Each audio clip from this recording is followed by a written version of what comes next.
What is up, survivors? We're going to go through another mod review. Today's mod review is going to be the Ocular Implant mod. This is a pretty cool one. Definitely a solution for your spyglass, binocular sort of deal. Anyhow, this guy, you actually make him in your inventory. And let me scroll over and show you when you get this unlocked. We'll talk about all the cool stuff that it does. So you get the actual skin at level 110, which would require you to ascend, obviously. Now, obviously, you can go into your ionize. This is just stock. This is when it would unlock. So you can change your ionize setup so that you can unlock this at an earlier time for you. Then you actually have this like remote control as well. So the eye itself is actually like a skin that you can put onto your helmet normally. But then you can also use this remote to just toggle it on or off. So you can use either one in the beginning. So basically, if you had at the first one of these, when you have the skin on your helmet and working, it's going to be on all the time with a lot of options that you can go through. But then the remote actually lets you do it too. The remote just lets you toggle it on and off when you're out there doing it. So let's toggle game creative mode on real quick so I can spawn both of them in so you can see what I'm talking about here. So you have the skin and we have the remote. So the remote, you don't actually equip. I have it down here in my hotbar. The skin, on the other hand, it's just something that we would equip. So let's take the skin off of here. Let's put it on this guy. Let's throw it on here. And then go back in. So, as you can see, I get a cool little kind of a Terminator eyeball. Looks a little crazy on a riot helmet, sort of. Kind of. But then it's got like these cool wires and everything. I think that's kind of neat. Anyhow, as we can see, my interface is considerably different. But I'm going to switch back to the normal helmet because that way I can toggle it on and off. So, this would mean that it's always on. And you might not always want that. So let's put this back on here. Throw my helmet back on. And then we're just going to use the remote tool. So the remote tool keyed up to the #1 slot. You'll pull out this little remote, kind of looks, and you'll toggle it, you click it, activate it, and it shows up kind of like how it does. Like you'll hear like that C4 ticking noise. What we get up top is a compass facing. So we get a compass facing of where I'm pointing at, which is super useful. We get direct up in the top left corner. You can see the longitude, latitude, and even the elevation, which is pretty neat. To the bottom left, we have all of the durability markers for all of the armor that I'm currently wearing. I don't have a shield up, but if I had a shield up, the shield would show as well. So you get all that stuff as well. If we hover it over a creature, we get an outline. The white outline means that it's passive, it's not coming after me. You'll see red, yellow, different outlines for different stances of critters. But then, as soon as we highlight it, we get all the information on the left-hand side, which is a little faded right now, so if you can't see it, I'll walk you through it. But basically, it gives me the creature, gives me the name, gives me the gender, gives me how much health it has, what its torpor has, how far away it is from me, and all of its stats and how many points it's got in certain level ups, making it super easy to figure out what creatures you want to tame if you want to do this for breeding or whether or not it's going to be worth it for you. So clearly, pretty useful. It doesn't look like it picks up too much of anything else. It's literally just for creatures. That's what it feels like anyway, which is fine. I mean, that's kind of what we're looking for, right? There are a lot of different upgrades now. We see the parasaur, it gives me the level and everything. That's super cool. And it has a really good distance. I mean, basically, as long as I've been able to see it, I've been able to pick it up.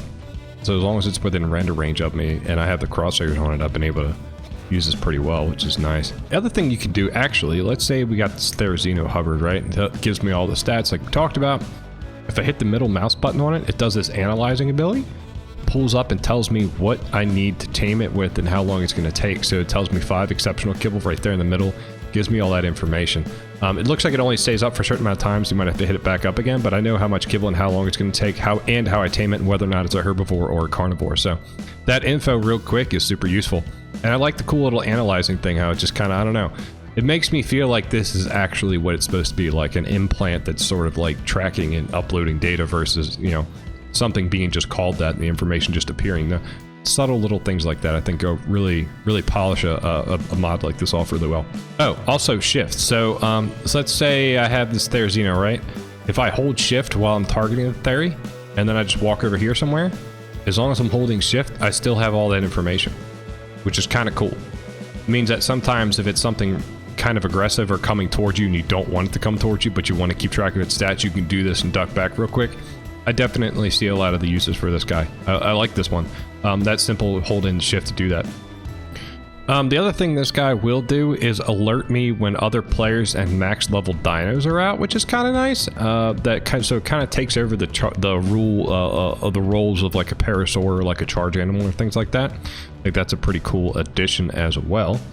It'll actually alert me of storms, so even taking over the ability that like the Jerboa does, like let me know when certain storms are incoming, whether that just be rain or whether it be on scorched earth with something like sandstorms or electrical storms or whatever the case is.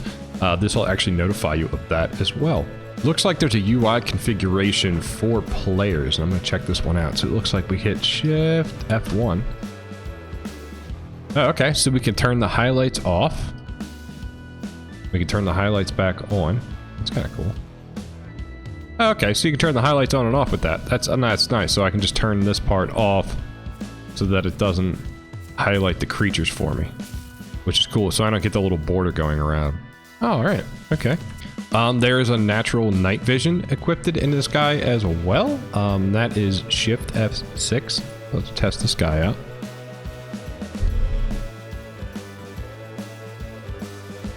Now clearly this is a little bright, so let's time of day, let's set it to, I don't know, midnight probably. Gonna be a pretty good test. There we go. Oh wow, that's a lot better. Let's turn this back off, see what the difference is. Oh wow, holy crap. So this is like nighttime with no vision. Wow, that's super nice. That's like, it's natural night vision. Okay, so it's not like the green, the hues of green that you would normally see out of like a standard night vision. Wow, that's cool. Electronic night vision is Shift F3. Let's try this one out. Ah, okay, so this is what I'm used to seeing. This is what I was thinking was this sort of night vision, but man, that regular night, that like natural, just naturally brightening things up for me, it makes me think it's way earlier on in the nighttime than it actually is, but it looks good like this. Wow, I actually really like that color. It shows up really well. Wow. I could definitely see this being super useful on areas, especially like the island, where it tends to get really foggy at times. Wow. That's cool. I dig it. We also have an infrared vision with F4, which is very much like a snow owl. It even has that little snow owl noise is pretty much what I heard.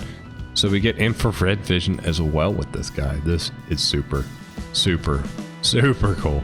And then we can toggle back and forth between all of them. Wow, really good. I really like this. It's a simple, really simple mod, but man, this thing has it all. We have being able to detect creatures nearby, pulling all the stats, basically doing everything that like the super spyglass would do, but then taking like a super spyglass, a Jerboa, a parasaur, a snow owl night vision goggles, and then this crazy natural night, and wrap it all into one item. This is pretty awesome.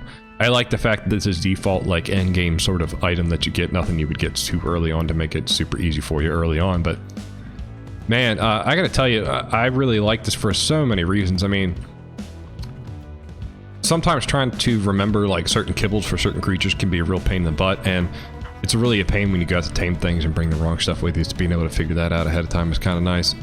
Man, the advanced targeting is super cool. I mean, obviously this is useful in like a PvE and a PvP standpoint. Probably a little crazy in PvP, but I would imagine it wouldn't be that bad because it would be something that everyone would have access to. So it kind of would even the playing field out at that point. Detecting players and max level creatures is super nice. Kind of eliminates the need for you to constantly do like dino scans with other mods to try to find the max level creatures. You would just know that you're near them, which is again really cool. So pulling like the affinity of like what our glow animals do for us into one mod is super cool. Top it off with a cool skin, and man, we got a pretty cool mod on here. I like this one. I think I'm gonna incorporate using this one actually, mainly because it does everything that like the super spyglass already does, but then it does a little bit more on top of it. I think the only thing this thing is missing in comparison with something like the super spyglass is that with like the super spyglass, I can use the spyglass to hit like drops and find out what's in the drop before I even get to it. But I mean, honestly, if I had to trade one for the other, it wouldn't hurt my feelings to just trade one for the other. This is super cool. I really like this one. I hope you guys try this one out. But that's it, guys. That's the Ocular Implant mod. Check this one out. We'll be throwing a link in the description of the video to the workshop so you guys can check that out. It's a very small mod, stacks with just about anything that I can think of. A great quality of life mod. I highly, highly recommend you guys check this one out. Hold tight. I will see you guys on the next one. Thanks for coming by. Thanks for hanging out. Hit that like button, hit that sub button, guys.